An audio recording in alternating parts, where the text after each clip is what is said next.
Welcome back to the home of British politics, where we discuss what's happening in Britain today, unpack the biggest political stories, and explore the issues shaping the future of the country. Today, we're diving into one of the biggest rows in British politics right now: North Sea oil and gas, Labour's position on it, and whether shutting down new drilling is actually hurting Britain more than helping it. And what makes this debate so interesting is that it's not just coming from one side of politics. A lot of people you'd normally expect to be firmly in the clean energy camp, groups like Renewable UK, Scottish Renewables, Greg Jackson from Octopus, even voices connected to Great British Energy and the Tony Blair Institute, are all, in different ways, saying Labour may have got this badly wrong. Exactly. The central argument is this: if Britain is still going to need oil and gas for years to come, why wouldn't we produce as much of it as we can ourselves, especially from the North Sea, instead of importing it? And supporters of that view say shutting down the North Sea isn't some noble green step forward. They say it's economic self-harm. They argue it damages jobs, weakens energy security, costs the Treasury billions, and could even be worse for emissions if the alternative is importing more liquefied natural gas from overseas. So let's break down the arguments one by one, because there were really 5 big points in this debate. 1. Does the North Sea help Britain's energy security? One argument from Labour ministers has been that North Sea oil and gas doesn't really improve energy security because the fuel gets traded on international markets anyway. But critics say that's misleading. They point out that Britain uses all of the gas it produces from the North Sea, and that domestic production currently makes up a big chunk of UK supply. And the warning is that if Britain produces less of its own gas, then by the 2030s it becomes much more dependent on imports, especially LNG, which, they argue, is the last thing you want in an unstable world. If there are supply shocks, wars, trade disputes, or price spikes, relying more heavily on foreign gas makes Britain more exposed, not less.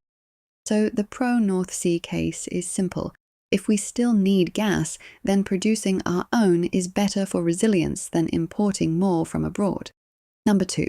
Does more North Sea production keep us hooked on fossil fuels? This is where the climate and net zero argument comes in. Labour's position is basically that approving more drilling sends Britain in the wrong direction and keeps the country locked into fossil fuel dependency. But the counter-argument is that production and consumption aren't the same thing. Just because Britain extracts oil and gas doesn't mean it can't still electrify transport, expand renewables, or build more nuclear. That's the point supporters of drilling keep making. They say North Sea production doesn't stop anyone buying an electric car, installing a heat pump, or switching to cleaner energy. What matters for that transition is whether electricity is affordable and whether cleaner alternatives are practical. And that's where critics turn the argument back on Labour and say actually the bigger problem is the cost of electricity. If people are being asked to switch from gas boilers and petrol cars to electric heating and EVs, but electricity remains too expensive, then the transition becomes much harder. So, in their eyes, the issue isn't North Sea drilling holding Britain back, it's the cost of green transition landing on households in a way that makes people resist it. Number 3. Would more North Sea oil and gas reduce costs for ordinary people? Now, this is where the argument gets economic. Critics of Labour say it is absurd for Britain to be importing oil and gas from Norway, often from the same basin, while refusing to fully use its own resources. And they also make a treasury case.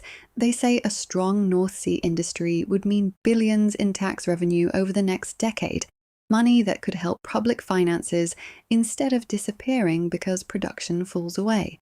That's a huge part of the pitch. At a time when taxes are high, borrowing is expensive, and the government is desperate for revenue, supporters of North Sea drilling say, why on earth would you weaken one of the industries that can still bring in serious money?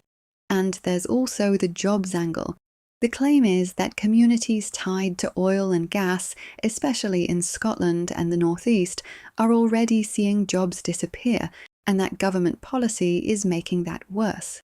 So the method from that side is, this isn't just about energy. It's about wages, industrial decline, tax receipts, and whether Britain is serious about backing its own workers. 4. What about the climate argument?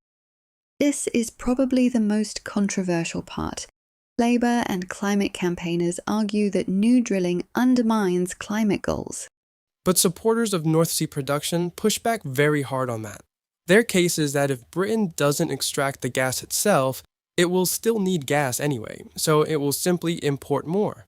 And imported LNG is often described as much more carbon intensive because it has to be cooled, shipped long distances, and then processed again when it arrives. So the argument becomes, if Britain is going to use gas regardless, is it better environmentally to use domestic supply from the North Sea or to import dirtier alternatives from across the world? That's why this row is so politically awkward for Labour. Their opponents are accusing them of taking a position that sounds green, but in practice could actually lead to higher emissions. And that's a powerful line in politics, the idea that you're doing virtue signaling climate policy while ending up with a worse real-world outcome.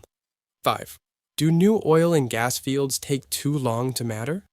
Labour's side also says that even if you approved more drilling, the benefits wouldn't come quickly enough to deal with the energy pressures Britain faces right now. But critics say that's too short-term and too defeatist. They argue that some fields like Rosebank and Jackdaw have already spent years in the system and could move ahead relatively quickly if ministers wanted them to. And behind that is a wider frustration, the feeling that Britain is dragging its feet while countries like Norway continue exploring, drilling, and making discoveries in the very same North Sea basin. That comparison with Norway comes up again and again. Same sea, same geology, but very different politics. Norway keeps drilling and keeps the revenue. Britain hesitates, delays, or blocks, and then imports more instead. And for critics, that just looks self-inflicted, the bigger political question. So when you strip it all back, the real issue here is whether Britain wants an energy policy based on realism or ideology. That's the accusation anyway, that Labour is being driven by a kind of blinkered ideological position rather than by what best serves national interest.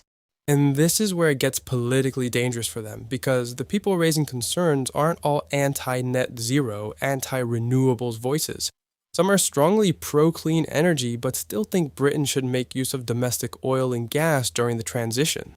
That's what makes this harder to dismiss. If this were just a Tory talking point, it would be easier for Labour to brush off.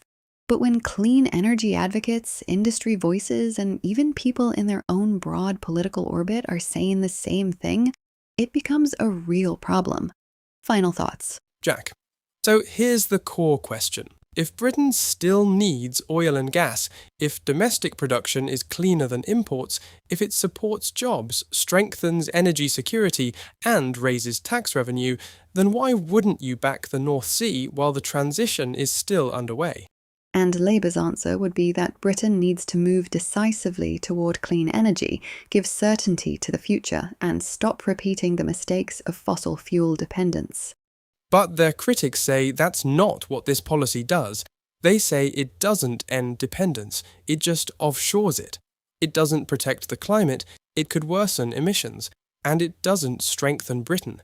It leaves the country poorer, weaker, and more reliant on others. So that's the battle line. Is restricting North Sea oil and gas a serious step toward a cleaner future, or is it a politically fashionable mistake that Britain will end up reversing? And that's exactly why this argument isn't going away anytime soon. Not a chance. Absolutely. Thanks for listening, and we look forward to next time. If you've enjoyed this episode, please hit the thumbs up and subscribe. It really helps more people find the channel and helps us keep these conversations going.